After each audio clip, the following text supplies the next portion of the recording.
Halo guys, sekarang kita lagi ada di Taman Mayura dan kali ini kita akan mengelilingi tempat-tempat yang ada di sini, mulai dari Balai Kambang, Balai Perayaan, Balai Oji, Iloji dan masih banyak lagi. Dadah. Oke teman-teman, sekarang kita ada lagi ya di Taman Mayura. Nah, di sini kita akan ceritaan tentang sejarah Taman Mayura. Taman Mayura sendiri ada banyak cerita di balik berdirinya Taman Mayura, seperti tentang burung merak, Balai Kambang, Taman Kalepung, dan asal-usul didirikannya taman yang terletak di Kecamatan Cakranegara Mataram tersebut. Dan setelah Anda menyimak semua ceritanya, Anda akan terpana beberapa banyak kekayaan negeri ini. Memang sudah dimulai sejak zaman kerajaan. Dalam bahasa Sanskerta, Mayura berarti burung merak. Taman yang dibangun oleh anak Agung Ngurah Karangsem pada tahun 1744 ini awalnya bernama Taman Kalepung, yang berarti suara jatuhnya air di telaga. Nah, mengapa berganti jadi Mayura? Karena pada saat itu banyak ular di kawasan taman ini. Untuk mengusir ular, datangkanlah burung merak dari Palembang untuk memangsanya. Sejak itulah Taman Kampung berganti nama menjadi Mayura. Kini yang tersisa hanyalah relief-relief burung merak yang semakin meyakini bahwa legenda tentang ular dan burung merak memang ada. Taman Mayura merupakan saksi keberadaan Kerajaan Singasari dan orang-orang wali di Lombok pada abad ke-19. Uniknya di taman ini, Anda akan menemui seberapa jauh sejak dahulu kala semangat perbedaan sudah ada yang dilindungi oleh raja-raja Singasari dan Mataram. Balai Kambang atau bangunan terapung di tengah kolam Taman Mayura menceritakan hal itu. Dalam Balai Kambang, kita akan menjumpai patung-patung yang bercirikan Muslim, Cina, dan Jawa. Patung yang mencirikan Muslim berada di bagian barat, timur, dan utara Balai Kambang, bersebelahan dengan bangunan linggi yang kental corak Hindu Balinya. Pada saat itu, Balai Kambang dipakai untuk mengadili suatu perkara pada zaman penjajahan Belanda. Oh iya, ada hal unik lain lagi dari Taman Mayura ini. Jika mengunjunginya, Anda harus menggunakan selendang kecil panjang berwarna merah. Setiap pengunjung harus mengikatkan selendang ini di pinggang. Cara mengikatnya pun tidak boleh sembarangan. Menarik bukan? Mengikat selendang pada pinggang mempunyai makna bahwa pada saat kita masuk ke dalam kawasan suci, diharapkan niat jahat dan segala hal yang kurang baik dapat kedinginan. Selain kekayaan sejarah di balik pembangunan Taman Mayura, Anda bisa menikmati keelokan taman ini. Kawasan dengan luas 2.246,60 meter ini sangat tertata dan terjaga kebersihannya. Deretan pohon manggis menambah sejuknya suasana Taman Mayura. Terkadang oleh buat pengunjung Taman Mayura diperbolehkan untuk memetik buah manggis tersebut. Kolam luas yang memantulkan sinar matahari menambah eksotisme kawasan ini. Tak heran jika wisatawan baik mancanegara maupun domestik betah berlama-lama menikmati Taman Mayura. Taman Mayura tak hanya menjadi saksi sejarah kerajaan ratusan tahun silam di tempat peradaban suci, namun sebagai destinasi wisata yang memberikan hikmah tentang kerukunan beragama dan keberagaman. Oke guys, jadi sekarang kita ada di Balai Kambang. Balai Kambang adalah sebuah bangunan bersejarah peninggalan Raja Bali di Taman Mayura, Kota Mataram, Provinsi Nusa Tenggara Barat, berdiri sejak abad ke-17. Namun akibat angin kencang yang pada 14 Desember 2019 atapnya ambruk. Dikatakannya inovasi Balai Kambang oleh Balai Cagar Budaya tersebut diterima langsung dari anak Agung selaku penanggung jawab taman tersebut. Namun terkait dengan alokasi anggaran dan seperti apa desain perencanaan renovasi Balai Kambang belum ada di data real.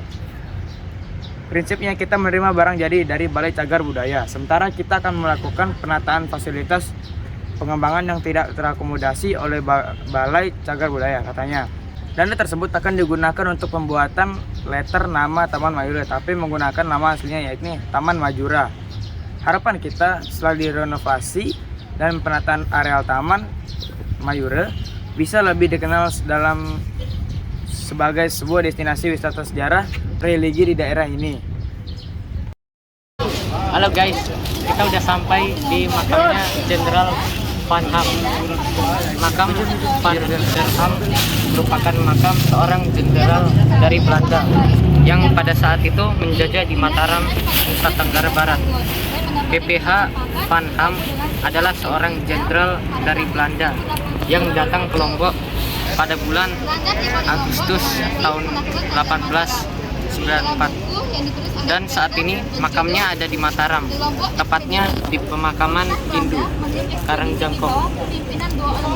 Menurut sejarah, Belanda datang ke Pulau Lombok melalui pelabuhan Ampenan pada tahun 1894. Kemudian Raja Mataram yang saat itu berkuasa menolak kedatangan Belanda yang berstatus sebagai penjajah. Penolakan tersebut akhirnya menimbulkan peperangan antara kedua belah pihak. Dalam peperangan ini, Jenderal Van Ham tewas, dan untuk menghormati seorang petinggi yang gugur dalam peperangan, maka jasadnya dimakamkan di pemakaman Hindu di Karangjangkok. Halo semuanya, sekarang saya sedang berada di Pantai Ampenan yang merupakan bekas pelabuhan pada abad ke-19. Pelabuhan Ampenan merupakan pelabuhan penting di Pulau Lombok. Pada tahun 1840, Pelabuhan Ampenan telah menjadi pelabuhan ekspor-impor oleh Kerajaan Mataram Lombok.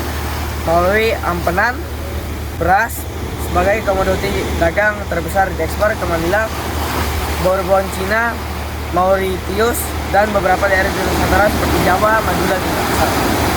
Melihat begitu pentingnya pelabuhan Ampenan, pihak Belanda memiliki keinginan untuk menguasainya.